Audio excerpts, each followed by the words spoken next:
Good morning, students. Today we will start our class with the next part of the chapter Chemical Kinetics. Hope you all have gone through the previous part. It was just an introduction. Chemical Kinetics क्या है? Chemical Kinetics में मतलब rate basically speed of a reaction और rate of a reaction कैसे उसको major किया जाता है इसके बारे में ही हम डिस्कस किए थे. Today we will go in details of this and what we are going to study today is order and molecularity of a reaction. These two terms are very important for your full chapter and throughout class 12 and other competitive exams also. Order and molecularity, these two terms we are going to see in details today. Rate law and rate expression of any equation or reaction. How to express a reaction rate. Okay. Order and molecularity का definition देखेंगे. देखो, what is the definition of order? Order is the power dependence of the rate on the concentration of each reactant. Means मैं एक equation लिख रही हूँ, ऐसे ही arbitrary equation ले रही हूँ कि 2a + b is giving a c. This is the reaction which is to be measured. इसका रेट हमें मेजर करना है या स्पीड ऑफ अ रिएक्शन हमें मेजर करना है क्वांटिटेटिव वे में. Okay, so in this reaction A and B are the reactants and C is our product. अब होता क्या है, देखो, जैसे हम रिएक्शन का खाली इक्वेशन अगर देख रहे हैं तो क्वालिटेटिवली हम बोल सकते हैं कि ए का 2 मोल्स और बी का 1 मोल रिएक्ट करके सी का 1 मोल प्रोड्यूस हुआ. Means in the reaction 2 moles of A and 1 mole of B are taking part and they are producing 1 mole of C. This is what we can qualitatively say by seeing only the equation. यहाँ से कैसे पता चल रहा है? ये जो coefficient है जिसको हम स्टोइशियोमेट्रिक कोएफिशिएंट बोलते हैं, वो स्टोइशियोमेट्रिक coefficient itself is expressing the molecules or moles taking part in the reaction, right? अब इसको हम एक्चुअली मॉलिक्यूलरिटी बोलते हैं. Molecularity is the number of molecules involved in the reaction, right? Directly equation को देख के नंबर ऑफ मॉलिक्यूल्स या उसका स्टोइशियोमेट्रिक कोएफिशिएंट को देखते हुए हम जब एक रिएक्शन को एक्सप्रेस कर पाएंगे कि there are 3 molecules involved in the reaction. In this reaction we can easily see that 3 molecules are involved. This is the molecularity of the reaction. Then what is the order? देखो, ये जो 3 molecule involve हो रहा है reaction में, मैं यहाँ लिख रही हूँ 3 मॉलिक्यूल मतलब ए का 2 मॉलिक्यूल और बी का 1 molecule. Am I right? They are actually getting reacted. ये तीनों में रिएक्शन हो रहा है और C या the product is being formed. The question is, as I told you in last class also, the whole amount of A and whole amount of B will not get reacted. A का अगर मैं मान लो कि 10 moles ले रही हूँ A का और B का 5 मोल ले रही हूँ, तो from the equation we can see के B का डबल अमाउंट A को रिएक्ट करना है. तो इसका मतलब हमें लग सकता है कि इसका अगर 5 मोल ले रहे हैं तो 10 मोल A का दोनों मिला के रिएक्शन होगा. लेकिन बात यह है कि after the reaction is completed we will be able to see maximum of 9 moles of A will get reacted, whereas maximum 4.5 moles या 4 moles of B will get reacted. ये क्यों होता है? मैं पिछले दिन भी बताई थी. The full amount of A is not pure to get reacted with B.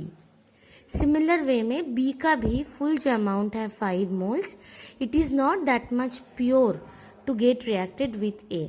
तो कुछ अमाउंट रहेगा जो कि एक्टिवली रिएक्शन में टेक पार्ट नहीं करेगा.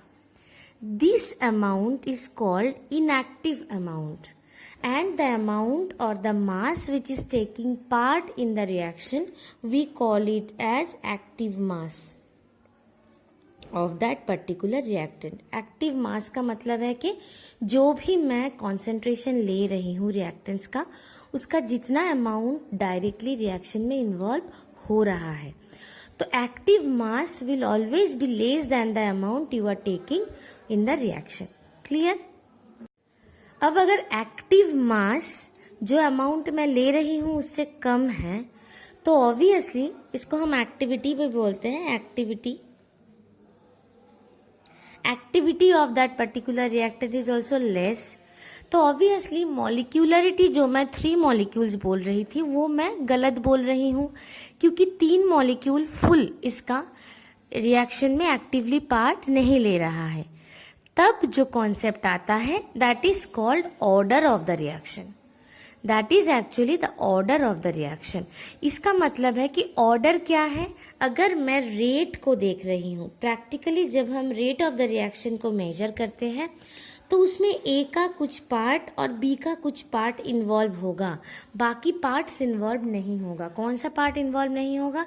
जो इनएक्टिव पार्ट है, जो बहुत सिंपली सोचेंगे तो जो प्योर पार्ट नहीं है, वो जब टेक पार्ट नहीं कर रहा है वो रेट में दिखाई नहीं देगा.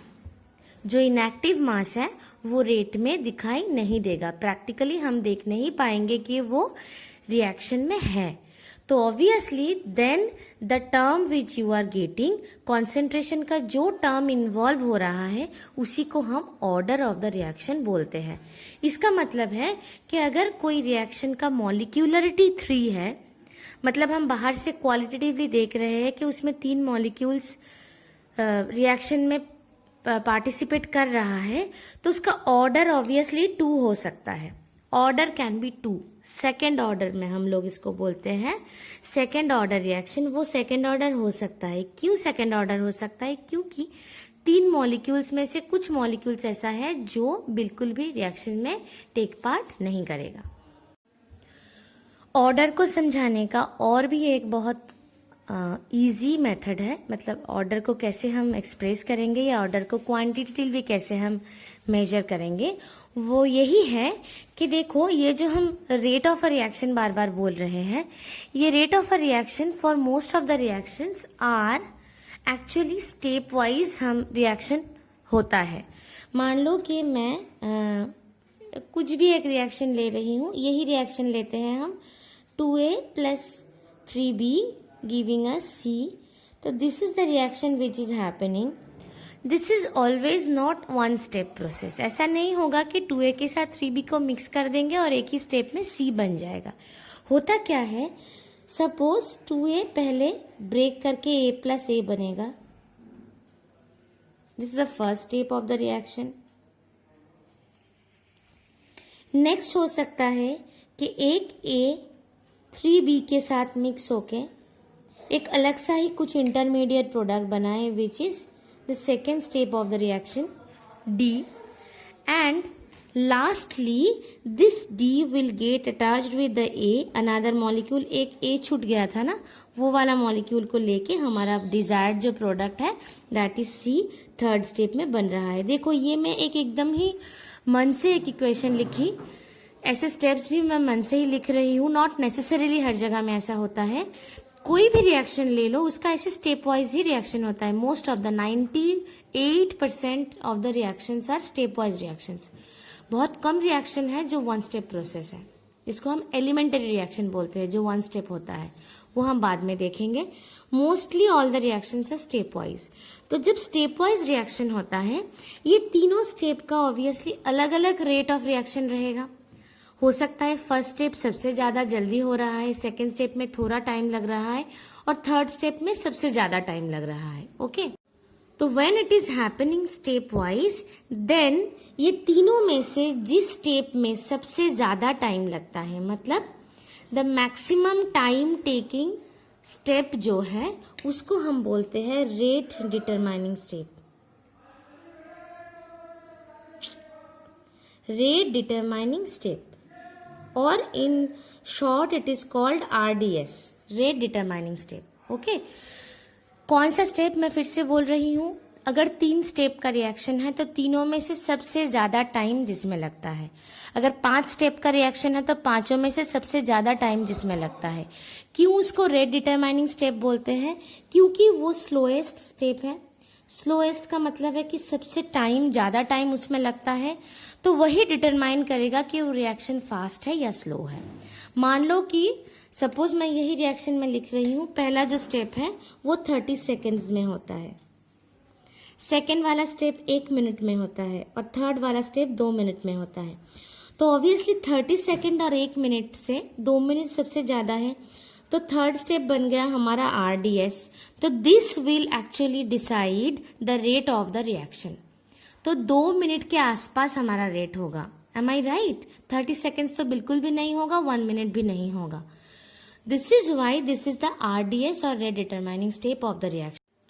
Now this rate determining step, ये स्टेप इसीलिए इतना इंपॉर्टेंट है क्योंकि इस स्टेप में जो मॉलिक्यूल्स इन्वॉल्व्ड है उसका concentration term is called the order of the reaction. I am repeating my words. That is, in the RDS or in the slowest step, the concentration terms of the reactant will be the order of the reaction. मतलब यहाँ पर देखो RDS में एक D है और एक A है। D कहाँ से आया? एक इंटरमीडिएट प्रोडक्ट बना था। Am I right? D is not the reactant. Reactant में D नहीं था, तो ऑब्वियसली डी का कोई भी इन्वॉल्वमेंट रेट में नहीं दिखेगा। किसका इन्वॉल्वमेंट देखेगा? खाली ए का इन्वॉल्वमेंट देखेगा। तो इसका हम जब रेट लिखेंगे, rate is dependent on only concentration of A. तो ये अगर कॉन्सेंट्रेशन ऑफ ए के ऊपर डिपेंडेंट है तो ये बन गया फर्स्ट ऑर्डर रिएक्शन। ऑर्डर बनेगा 1। क्यों 1 बनेगा? बिकॉज नाउ इसका ऊपर देखो 1 मैं लिख दी। कहाँ से 1 लिखी? क्योंकि ये जो RDS है इसमें ए का एक ही मॉलिक्यूल इन्वॉल्व्ड है, so the order will become 1, right? I am giving you another example, it will be clear to you. Suppose I am taking P plus Q giving R, जिसमें से P है reactant, Q है reactant और R है हमारा product. तो इसको मैं अगर स्टेप्स में लिख रही हूँ, P पहले मान लो कि एक दूसरा कोई M बना रहा है as an intermediate. P is getting involve in the reaction and breaking into M, और फिर सेकेंड स्टेप में M और Q मिलके R बन रहा है। 2 स्टेप का रिएक्शन है। इसमें से ये वाला है हमारा RDS, सेकेंड वाला स्टेप। तो सेकेंड वाला स्टेप अगर RDS है तो इसका रेट में कौन इन्वॉल्व है? खाली Q का कॉन्सेंट्रेशन टर्म इन्वॉल्व है, क्योंकि M तो रिएक्टेंट में से है ही नहीं। तो obviously it will also become first order reaction with respect to Q। P का कोई उसमें P के ऊपर रेट डिपेंडेंट बिल्कुल भी नहीं है। तो जो भी कॉन्सेंट्रेशन टर्म के ऊपर रेट डिपेंडेंट है उसी का हम ऑर्डर लेंगे। दैट कॉन्सेंट्रेशन टर्म और the power of that concentration term will be taken as the order of the reaction. Clear? Now ये order टोटली प्रैक्टिकल कॉन्सेप्ट है। मतलब प्रैक्टिकली हम अगर रिएक्शन नहीं करेंगे तो हम ऑर्डर को डिफाइन या ऑर्डर कैलकुलेट नहीं कर सकते हैं। That means order always has to be calculated practically. Reaction करने के बाद देखना पड़ेगा कि उसका ऑर्डर क्या है। लेकिन molecularity always it is a theoretical concept. Molecularity यहाँ पर भी देखो, मॉलिक्यूलरिटी मैं थियोरिटिकली लिख ली, P प्लस Q R बना रहा है। P का एक मॉलिक्यूल है, Q का एक मॉलिक्यूल है, तो obviously molecularity will be 2। Molecularity हम खाली देख के ही बता सकते हैं, it is a theoretical concept. और एक बहुत इंपॉर्टेंट डिफरेंस है दोनों में, order can be 0 also. There are some reactions which are 0 order reaction. 0 कैसे हो सकता है? देखो, अगर ये ही रिएक्शन में सपोज और एक स्टेप बन जाता, यहाँ पर अगर सपोज P से M बना, M और Q मिलके दूसरा कुछ बना N, and that N with time will be changed into R। ऐसा भी रिएक्शन का स्टेप्स हो सकता है। ये है फर्स्ट स्टेप, ये है सेकेंड स्टेप, ये है third step. This also can be the steps. और अगर थर्ड स्टेप ही RDS है तो देखो RDS में कोई भी रिएक्टेंट टर्म इन्वॉल्व नहीं है। इसका मतलब है with respect to the reactant the order of the reaction is 0. Am I right? That doesn't mean that the reactants are not involved in the reaction. Reactants are involved in the reaction, लेकिन rate determining step में reactant का direct presence नहीं है, तो इसका मतलब उसके respect में वो बन गया 0 ऑर्डर रिएक्शन. ओके, लेकिन मॉलिक्यूलरिटी कभी भी 0 नहीं हो सकता है, क्योंकि मॉलिक्यूलरिटी अगर 0 होगा तो रिएक्शन स्टार्ट ही नहीं होगा. Molecules can not be 0 in a reaction. So this is how we are going to represent order and molecularity. There are some differences written in your NCERT book also. Go through this. जो मैं points बताई वही लिखा हुआ है. I hope it is clear to you. Little bit confusion if you have. You just go through the order and molecularity part of your book, and then also if you have confusion you can always feel free to ask me. Order and molecularity का concept clear होना बहुत ज़्यादा ज़रूरी है, और ये clear होने के बाद क्या करना है, क्लास वर्क कॉपी में ऑर्डर और मॉलिक्यूलरिटी का डेफिनेशन लिख के उसका डिफरेंस भी लिख लेना है.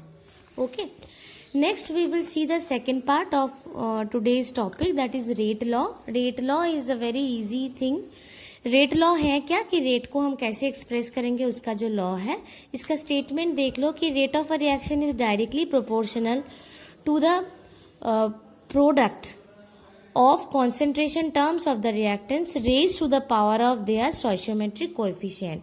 यहाँ पर प्रोडक्ट का मतलब है multiplication. Product doesn't mean the chemistry का प्रोडक्ट नहीं है, मैथ्स का प्रोडक्ट है. Okay, so rate of a reaction is directly proportional to the product of the concentration terms of the reactants. तो अगर मैं एक रिएक्शन ऐसे ही लिख रही हूँ, PCl3 plus Cl2 is giving us PCl5, right. तो इसका अगर हम रेट लिखना चाहेंगे तो rate will be directly proportional to the concentration terms of the reactants raise to the power of their stoichiometric coefficient. इसका स्टोइशियोमेट्रिक कोएफिशिएंट जो है उसका पावर हमें लिखना है. यहाँ पर देखो स्टोइशियोमेट्रिक कोएफिशिएंट 1 1 है, तो यहाँ पर भी पावर 1 1 होगा. तो अगर मैं ये प्रोपोर्शनलिटी साइन को हटाना चाहती हूँ, इक्वल साइन लाना चाहती हूँ, so obviously I need to bring a constant which is known as K is known as the rate constant. This rate constant is not new to us. ये rate constant हमें पहले से पता है. Equilibrium chapter class 11 में हम ये rate constant को देखे हैं, क्योंकि हम वहाँ पर बैकवर्ड रिएक्शन फॉरवर्ड रिएक्शन का रेट लेके फिर उसको कंपेयर किए थे. If you don't remember, again go to equilibrium chapters note in your class from your class 11's class work copy. Okay, तो यही है हमारा रेट का एक्सप्रेशन. एक चीज़ बहुत इंपॉर्टेंट है जो मैं बताना चाहती हूँ, इस रेट में देखो ये जो टर्म्स मैं लिख रही हूँ, they should be written in terms of the order of the reaction. तो ऑर्डर ऑफ द रिएक्शन अगर हमें बताया जाता है कि ये फर्स्ट ऑर्डर रिएक्शन है, सेकंड ऑर्डर रिएक्शन है, तो उसके हिसाब से ही हम रेट में उसको एक्सप्रेस कर पाएंगे. जैसे मैं लिख ली, इसके हिसाब से एक्चुअली ये सेकंड ऑर्डर रिएक्शन है. कैसे? PCl3 के ऊपर पावर 1 है और Cl2 के ऊपर पावर 1 है, so 1 + 1 they are going to give. So this is going to be the second order reaction because 1 + 1 the power term it will come as 2. Okay, तो अभी के लिए आज के लिए इतना ही रहेगा कि रेट लॉ और रेट का एक्सप्रेशन हम देख लिए हैं. रेट का एक्सप्रेशन और एक हम देखे थे लास्ट डे, उसको भी मैं लिख सकती हूँ कि -d of PCl3 dt is equal to K of PCl3 into Cl2.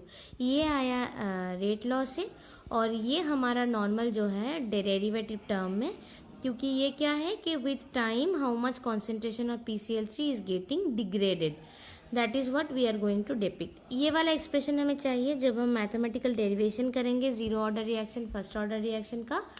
उसका एक रेट एक्सप्रेशन हमें ढूंढना है, इंटीग्रेटेड रेट इक्वेशन जिसको हम बोलते हैं.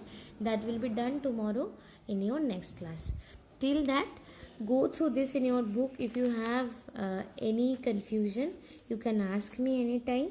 And उससे मतलब मैं ज़्यादा बोलूँगी कि ऑर्डर एंड मॉलिक्यूलरिटी को अच्छे से पढ़ो, उसको अच्छे से समझो, और क्लास वर्क कॉपी में ये सारा कुछ लिखना है. Thank you.